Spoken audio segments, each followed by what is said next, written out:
This is GK316, Rule 25, and holding the camera is a very happy SUCKS-TNA Impact. Hey guys, welcome. Okay, now, I know WrestleMania 24 is long and gone now, but the only thing now that it actually was a good WrestleMania for a reason being that it was Ric Flair's last match. yeah, that's the only thing keeping Vince McMahon going, resting on the classics. I mean, this is his final moment in the spotlight. One last glorious moment after the long drag of each year, ever since John Cena became champion, he has to go through with nothing done with him. This is his one last great moment in the spotlight, and it couldn't have happened in a better way. The only thing that I'd have to say about Ric Flair is, personally, you know, all of us would like to thank him for all the years he's contributed for the business. You know, I'll admit, like, I watched WrestleMania 24 and I actually kind of nearly cried when I saw Ric Flair lose that match. Truth be told. Yeah. I wouldn't have felt the same way because I have never watched Ric Flair from the very start. You see, I never got Sky Television till like, 1987 or something, so I didn't know anything about him. I was actually more into my all-time favourite, Hulk Hogan. Speaking of the selfish bastard, oh dear. Especially, maybe some of you people know, or maybe some of you don't know, he wanted to be the guy that ended Ric Flair's career, Hogan, and to every single Hulkamaniac, fuck you. Oh, thanks a lot. I'm actually a Hulkamaniac. Fuck you too. Yeah, he's right with you. Okay, we're done now with Ric Flair. Now we're going to go on to the main subject, bro. Yes, we're going to talk about the TNA pay-per-view that was on last night. Lockdown. First of all, this actually was TNA once again delivered. Yes, this is the best TNA pay-per-view I've ever seen, actually. In a big way. Okay, the first match was the X Division Escape match, which had Consequences Creed. We had Konnichiwa-san, Kariman Bears. Sorry, man. Sanjay Dutt, Shark Boy. What?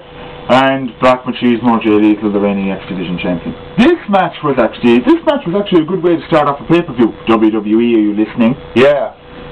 A great way to start off a pay-per-view with a match like that. Even though Jay Lethal won, still, like, it was a good match to start off the pay-per-view. So, yes, it was very static, especially Curryman jumping all off the cage and onto two wrestlers down below. Shades of Streaming Fly Snooker.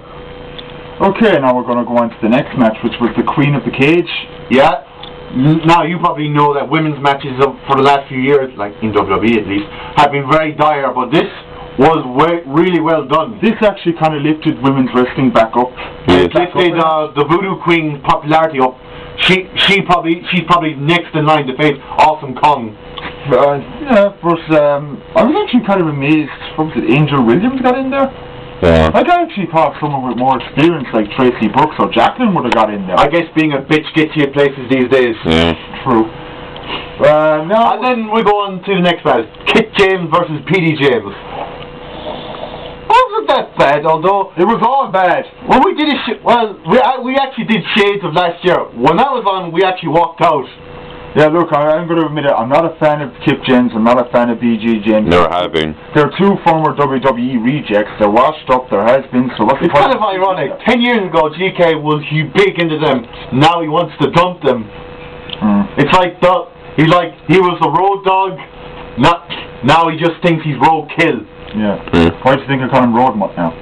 Alright, then we have Gail Kim and ODB versus Awesome Kong and Raisha Saeed. Now, Raisha Saeed died really well. Now, she wasn't a spectacular wrestler, but at least she could wrestle. Yeah, more than John Cena. You listening, Cena? Yeah.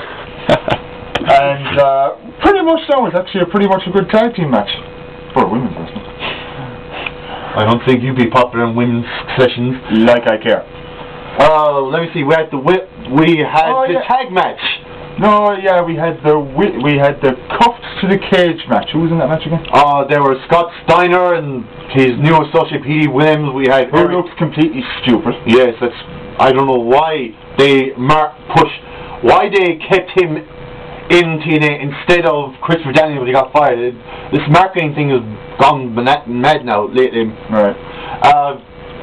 It doesn't go much to say that he got cup first. That doesn't do much for what he's going to do in a month later. We'll get to that later.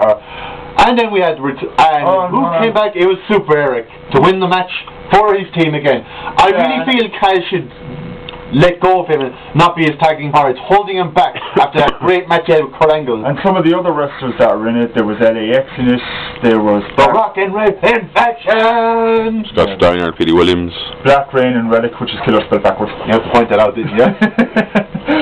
But all in all, it was actually a very inventive match. I gotta give it that. yeah. Yes, great moves and lots of action. And I'd actually be honest, watching that match last night, I didn't actually think it was a tag team match. Yeah. And did you notice this one thing? I mean, Scott Steiner was supposed to be, facing the world champion in the next pay-per-view, yet he was the first person cuffed, the first person eliminated. Well, that shows how much Scott Steiner is. Crap. Everyone wants him to take a big pop-up dump. And then we have the tag weapons match. The Lethal Lockdown. Yes.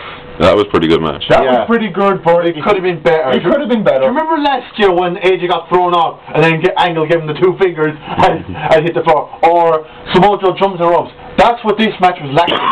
Imagine if Christian Cage and AJ fell off the top and down to the floor. Be shades of 10 years ago with Nick Foley Undertaker. Do you remember that? Yeah, now that would have been something. Like, I mean, we were watching it, the two of them were on top of the ladder, and we were kind of sitting up and we were like, oh, okay, something good's going to happen here. We actually thought that we were going to go off the other side. If that happened, every single person in the TNA arena would have stood up and would have went nuts. Yeah, absolutely, yeah, definitely. But still, they kind of went through the table, which was, you have to consider their health. And of course, we're on to the main event. Jack TNA Impact. Oh, this one's yours. Damn right, should be. The main event where Samoa Joe taking on Kurt Angle. That was by far the greatest pay-per-view, greatest main event I've seen even in 2 years. Yeah, Vince, you could learn something from it. Where it has something to do with WWE or TNA, that had to be the best main event match I've seen in 2 years. Yeah, even though Kurt Angle... Maybe even 3 years, maybe even 5 years. That was just an absolutely amazing match. It was so amazing, it was so different, it was so new to what WWE gives us every single year since 2005. Complete boredom-wise, but TNA just ripped up and just that had to be the best pay-per-view I've seen all the past 2 years even. 3 years even, counting Cena's forced popularity on us. Yeah, no, I mean Samoa Joe, he's been in TNA now for the past 2 years, right? He's been working his ass to get his way up, and he's been knocking at the door, trying to get the world title, and now... Last night he finally got it. And you have no idea how ecstatic I was when I saw that he got the pin over Kurt Angle. I was just going crazy. Samoa Joe is my favourite wrestler. The Samoa Joe fan sites are probably were overloaded with emails when that happened. I would say. It surely makes up for the disappointment of the Royal Rumble this year. Yeah. We were trying to forget about that. Yes, just desperately. I was really tense because screw jobs have been a thing of the times, like Chris McDaniel's getting fired, or I know he's Curry man.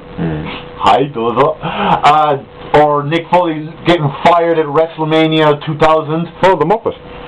Yes, or and of course all the classic wrestlers that we've seen put aside for marketable wrestlers.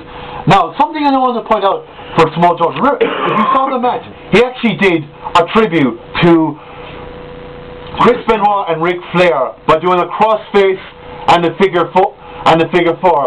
Who better to pass on those famous finishing moves than the Samoa Joe, a true veteran of the wrestling industry and a true wrestler. WWE, if you're listening, if you actually have any decent wrestlers left. I don't believe WWE will ever have a wrestler like Chris Benoit in WWE anymore. The level of wrestling, the level of performance that was brought is just unreal, and no other wrestler, I believe, in WWE, even in their young ranks, will ever bring that ever again. Alright, looks like that's it for us anyway. I'm GK316. I'm Jack TNA Impact. Brew25, proud TNA fan, and looking for a great future. Alright, and one more thing to Ric Flair, thank you. Bye, Flair.